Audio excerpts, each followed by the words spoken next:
Hello there, and welcome to the Digest. My name is Coach Gilbert.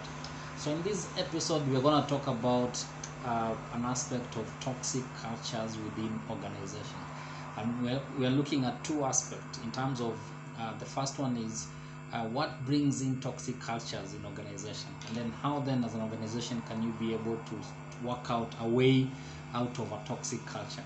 So the first one, if we look at what creates toxic culture in organization, there are two levels. Number one is toxic cultures are created by leaders, but also they are created by individuals. So if you look at a leader, how does a leader create toxic culture? Number one is you have this leader who is political in nature, a leader who manages their conversation upwards. So they manage their conversation upward in a political way that they are not able to share correct information at some time, because they know what to say and what needs to be said upwards. So in as much as it's good for a leader to manage upwards, but they need to manage upward from an integrity perspective, and even from so that information that flows upwards, there needs to be information that is accurate, information that is true, information that builds up the organization and not really create some level of misinformation.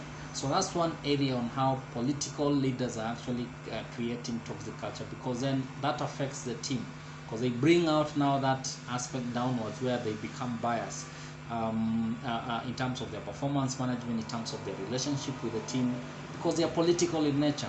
So then that brings in the whole aspect of toxicity within the bigger team, and that's how it's created. The second aspect on how leaders create toxic cultures is when you have non-performing leaders in positions, and they are all known. Non-performing leaders are known. They are not performers. They're not able to challenge the team to do more.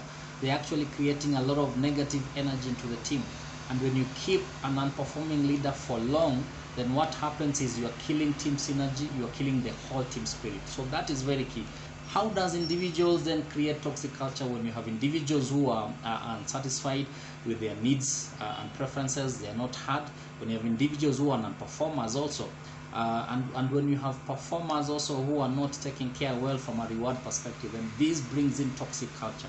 So how then do you move on forward to then minimize or mitigate the effect of toxic culture? Number one is organization culture needs to shift. The organization culture needs to be one that really propagates synergy, that propagates performance management, that propagates positive energy within the team. And number two is the aspect of reward, effective reward and punishment systems. You need to reward people who are performing, but at the same time you need to be able to see who are not performing. How then do you help them up, or how then do you ship them out? Then that really helps in terms of creating an organization culture that is very key on optimal performance.